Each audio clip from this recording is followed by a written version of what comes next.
Welcome to The Explainer. Today, we're diving into a question that I think frustrates a lot of really smart, capable people.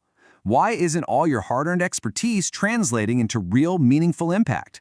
Well, we're going to unpack that using some amazing insights from Wharton's Big Time program on executive presence. So let's just jump right in, right? Here's the situation. You are fantastic at your job. You know your stuff cold. But for some reason, when you speak, it feels like you're not getting through. The influence you have just doesn't seem to match up with your actual ability. What is going on there? Hey, if this sounds familiar, you are definitely not alone. The Wharton program actually has a name for this. They call it the expertise versus impact gap. It's that space between what you know, your technical skills, and your power to actually get people on board and make things happen. It's one thing to have the right answer, and it's a whole other thing to get people to actually listen to it. You know Jeff Pfeiffer over at Stanford? He puts it perfectly. Performance, being good at what you do, that's your ticket to the game. It gets you in the door. But as we're about to find out, it's not what helps you win. Okay, so if just doing a good job is the bare minimum, what's the secret sauce? What's the thing that actually helps you win? Well, according to Wharton, the key is deliberately building what they call executive presence. That is the bridge that closes the gap. And you really can't underestimate how powerful this is. We're not just talking about a fuzzy, feel-good concept. The research is pretty clear. A leader with a strong presence can literally change an organization's performance by up to 30%. I mean, think about that. That's the kind of impact we're really talking about here. But here's the best part. Presence isn't some magical quality you're either born with or you're not. It's a skill. And maybe the most powerful tool you have for building it is something you can start working on, like, today. It's your leadership narrative. So what is a leadership narrative? You know, it's basically your story. It's who you are. It's not just the bullet points on your resume. It's the story that explains what you stand for, what you value, where you're trying to go. It's the reason people decide to trust you. A great narrative, it's like a bridge, right? It connects your personal story and your values to a bigger vision for the future, and it gets everyone else excited to cross that bridge with you. Think about Angela Merkel. She didn't just give speeches about European policy, she tied it back to her own story of growing up in East Germany. That personal connection made her vision feel real, authentic, and just incredibly powerful. So the big takeaway is to get really intentional about telling your own story. It really boils down to these 3 steps. First, know what you value. Second, be crystal clear on where you're headed. And third, explain how you're all going to get there together. Telling that story over and over, that's the foundation of presence. Okay, so you've got your story down, but that's only half the battle. Presence isn't just an inside job. It's also about the people you connect with. See, influence isn't a solo sport. It's all about your network.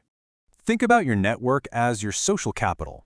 You've got your strong ties, your work friends, your close team, and they're great for trust and support. But then you've got your weak ties. These are the people you kind of know from other departments or other companies. And honestly, this is where the magic often happens. They're the ones who bring you new ideas and opportunities that you never find in your own little circle. And when we talk about influence, we usually think of leading our teams, right? Leading down. But true influence is a full 360-degree activity. It's about leading across, with your peers. And, this is the tricky one, it's about having the courage and skill to lead up, to manage your own boss.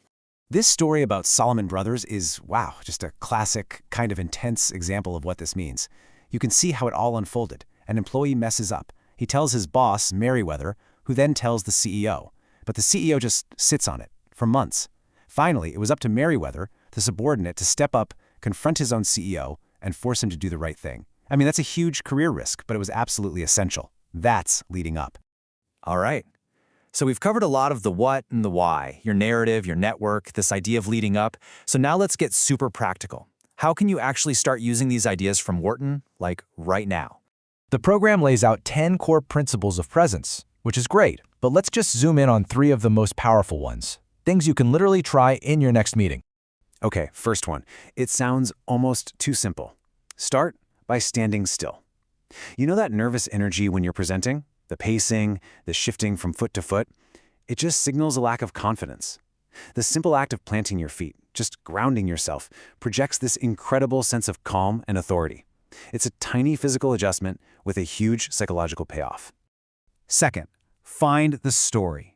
Let's be honest, our brains are not wired to remember data points in spreadsheets. We are wired for stories. So next time you have to present something, don't just dump the data. Ask yourself, what's the story here? If you frame your message as a narrative, people won't just hear it, they'll actually feel it and remember it.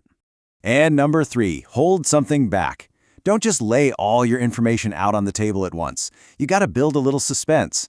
Saving a key piece of information, a surprising statistic, or a really powerful personal story for the very end, that can make your whole point land with so much more force. It makes it unforgettable. So let's turn all this into a clear action plan. 4 things you can do. 1. For your narrative, actually sit down and draft it. 2. For your physical presence, pull out your phone and record a 1-minute video of yourself talking about something important.